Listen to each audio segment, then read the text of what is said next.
Dear listeners, আশা করি সবাই ভালো আছেন। আজকে টেবিলের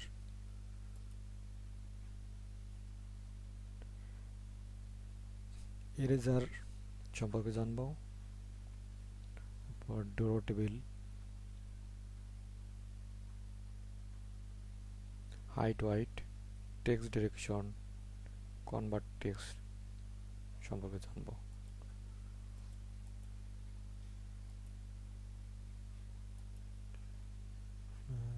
ইরেজার যদি ক্লিক করি তখন ইরেজার একটা অপশন আসে। এখন এইভাবে যে অংশটা প্রয়োজন নয় সেটা এভাবে ক্লিক করলে সেই অংশটা চলে যাবে। পুনরায় আনতে চাইলে কন্ট্রোল জেড।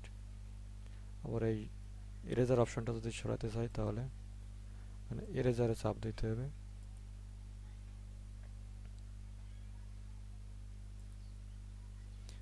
ডোরো টেবিল হচ্ছে একটা কলামের মতন একটা অপশন আসতেছে। এখান থেকে আপনি ক্লিক করে টান দিলে পরে ওইটা আপনি প্রয়োজন অনুযায়ী নিতে পারবেন।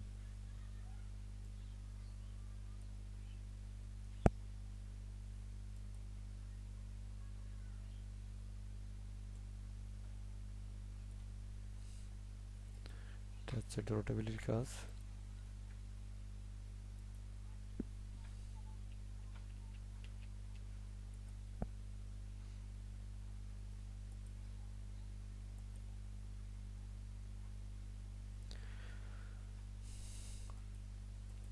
পুরো টেবিলটা যদি সিলেক্ট করতে চাই তাহলে এই যে অ্যারো চিহ্নটা আছে অ্যারো চিহ্নের উপর যদি ক্লিক করি পুরো টেবিলটা সিলেক্ট হয়ে যায়। পর এখান থেকে যদি টেবিলের যে কলাম ওয়াইড আছে, কলামের ওয়াইড হাইট আছে, কলামের ওয়াইড রোর হাইট আছে, এখান থেকে কলামের ওয়াইডটা কমাতে বাড়াতে পারি। আর এটা হচ্ছে রোর position.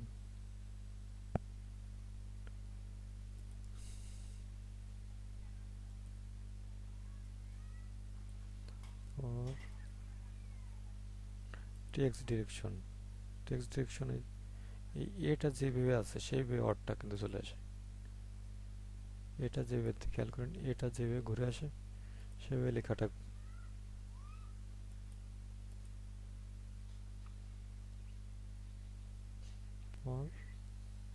Convert to text, table থেকে যদি টেক্সটের রূপান্তর করতে চাই এখানে কমাটা সিলেক্ট করলে পরে ওকে দিলে পরে কমা পুরো টেবিলটা টেক্সটে রূপান্তরিত হয়ে গেছে।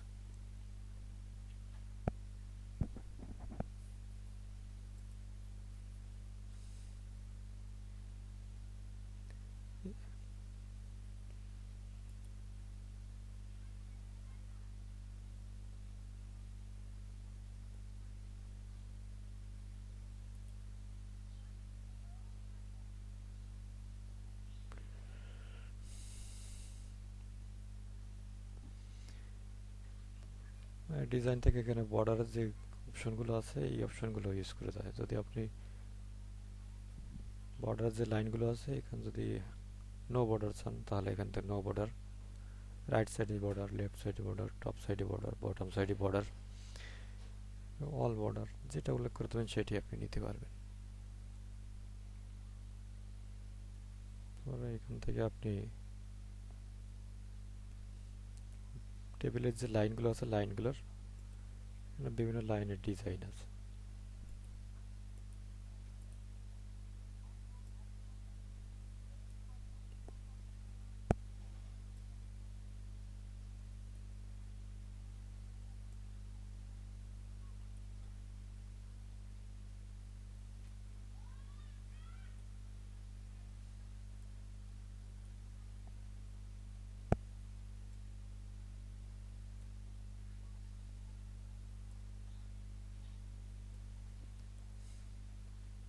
এভাবে পেন দিয়ে পুরো টেবিলটা এভাবে সাজাতে পারবেন।